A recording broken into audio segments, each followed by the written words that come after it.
O recente estudo de Noakes e colaboradores não causou controvérsia por negar princípios fundamentais da fisiologia do exercício, mas por revisitar criticamente os alicerces históricos sobre os quais esses princípios foram interpretados e aplicados. Em nenhum momento os autores afirmam que o carboidrato seja irrelevante, que o glicogênio não participe do processo contrátil ou que a glicólise deixe de ser crucial em intensidades máximas, sprints ou variações rápidas de velocidade. Tampouco sugerem que a oxidação de gordura substitua completamente o carboidrato quando a exigência de ressíntese de ATP é extremamente elevada. Esses pontos permanecem explicitamente reconhecidos e alinhados com a bioquímica clássica.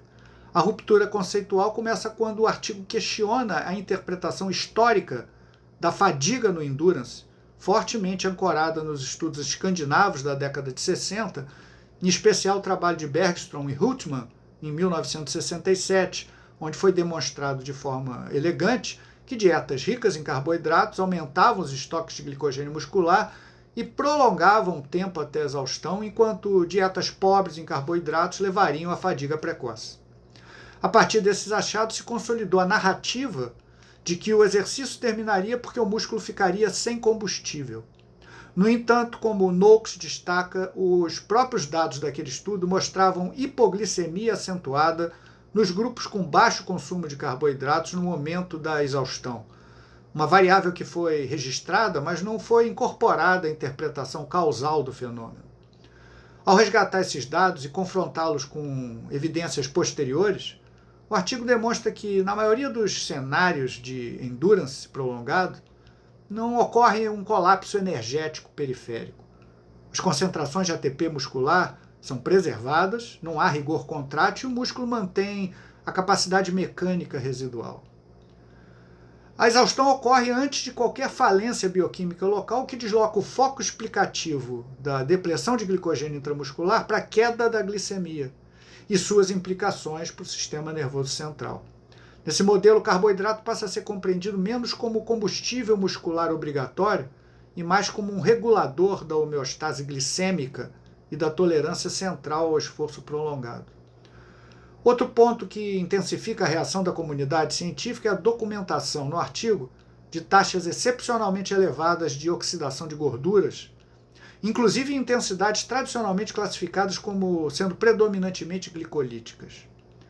Esses achados não são apresentados como uma prova de que a gordura substitui o carboidrato em qualquer contexto, mas sim como uma evidência de que a capacidade oxidativa lipídica humana foi historicamente subestimada, especialmente em indivíduos adaptados a uma dieta com menor disponibilidade de carboidratos. Ainda assim, o artigo não propõe novos mecanismos mitocondriais capazes de eliminar os limites clássicos da beta-oxidação. Permanecem válidas a dependência do ciclo de Krebs em relação ao oxalacetato, a limitação funcional do pool mitocondrial de CoA e a limitação metabólica entre o fluxo pela piruvato desidrogenase e a oxidação de ácidos graxos. A controvérsia se amplia quando os autores mostram que o efeito ergogênico do carboidrato não apresenta uma clara relação dose-resposta.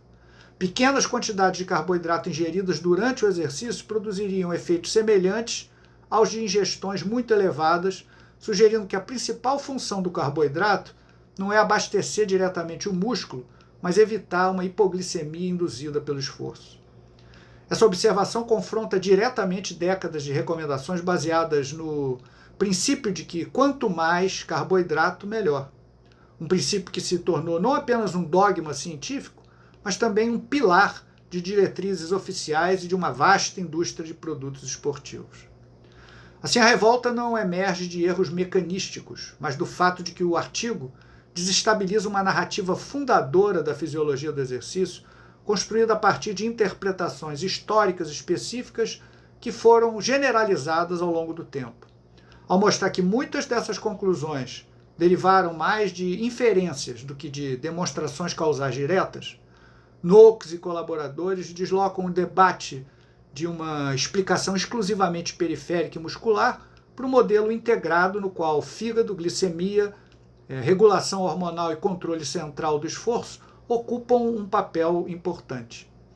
Essa mudança de perspectiva não invalida a fisiologia clássica, mas obriga a comunidade científica a revisitar suas bases conceituais. E é precisamente essa exigência de revisão paradigmática, mais do que qualquer afirmação isolada, que explica a intensidade da reação ao artigo. Noakes e colaboradores atuam de uma forma plenamente compatível com o método científico, ao revisitarem criticamente interpretações históricas consolidadas da fisiologia do exercício, sem negar os mecanismos bioquímicos fundamentais que regem a produção de energia muscular.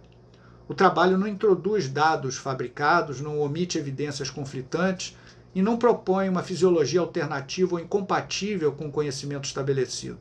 Ao contrário, se baseia em uma extensa literatura revisada por pares, reinterpreta estudos fundacionais, como os trabalhos escandinavos da década de 60, que associaram de uma forma quase exclusiva a fadiga, a depressão do glicogênio intramuscular, e constrói uma argumentação lógica, refutável e coerente com modelos contemporâneos de controle central do esforço e regulação sistêmica da homeostase glicêmica.